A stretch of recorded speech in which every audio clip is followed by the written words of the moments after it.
It's another Skills Friday where we learn how to get our skill ready for the game so we ain't out there looking lame. Go gang.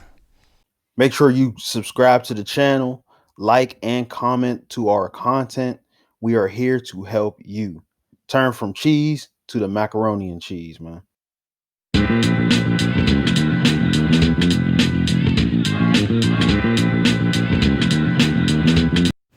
Yeah, here it's another Skills Friday where we're going to learn how to get a bucket and how to score on a defender every single time.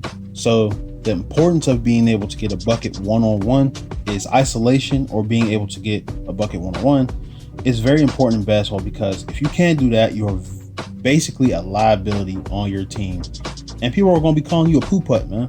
So if you can't score against one defender, you're useless out there, man.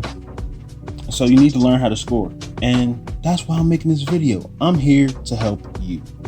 So second point, you got to understand your strengths. Understand what are the positives you have on a defender. If you're taller than the defender, you got to use your height as an advantage. If you are shorter but quicker than the defender, you got to make the defender have to guard you tougher, because you got to make it easy so you can go around them. Very important, you got to know your strengths. Third part, you have to pay attention to the defender. So watch his feet.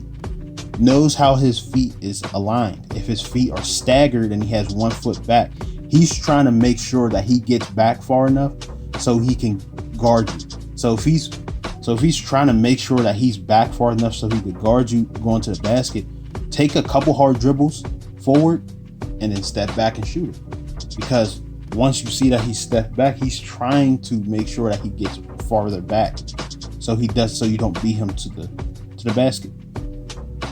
Also, pay attention to their hands. If his hands is right there and he's trying to swipe at the ball and all that, make sure you keep the ball low.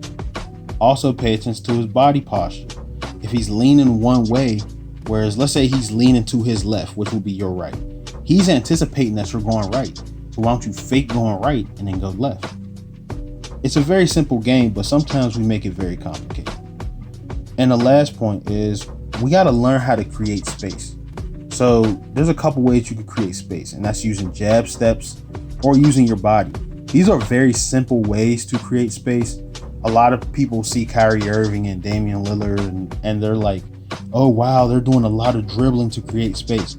We're not really there yet. If you're a beginner, you're not really there yet. But also, if you got that ability to be able to do that, do it. But a lot of people don't, so that's why I'm making this video. And you want to create space by doing jab steps, because the defender has no choice but to take a step back. What is he just going to take a leg to his stomach? Like, no, he's going to step back. He's going to be like, all right, well, this guy's taking jabs and everything. And a lot of times, if you take a jab step, it creates the space. It'll give you enough space to shoot it. Also, it may give you enough space to go wherever you want to go. So let's say you jab step forward to the left. You give him enough space. He's backed up to your left. Now you could just slide that foot and go right and go around him. It's very simple. Also, you can use your body as a shield. A lot of times people think, oh, well, I can't use my body. That might be offensive foul, but it's how you use your body. Pay attention to James Harden. He uses that off shoulder a lot, and he uses off arm a lot to create that little bit of space. If you're going to take a layup, a lot of times there's bigger people in the paint, or you may be a bigger person. So it's like, use that space, create space with your off shoulder and your off arm. Very important. Check this video out on the screen if you want to be mean on that green, or real on that field, or extort on that court.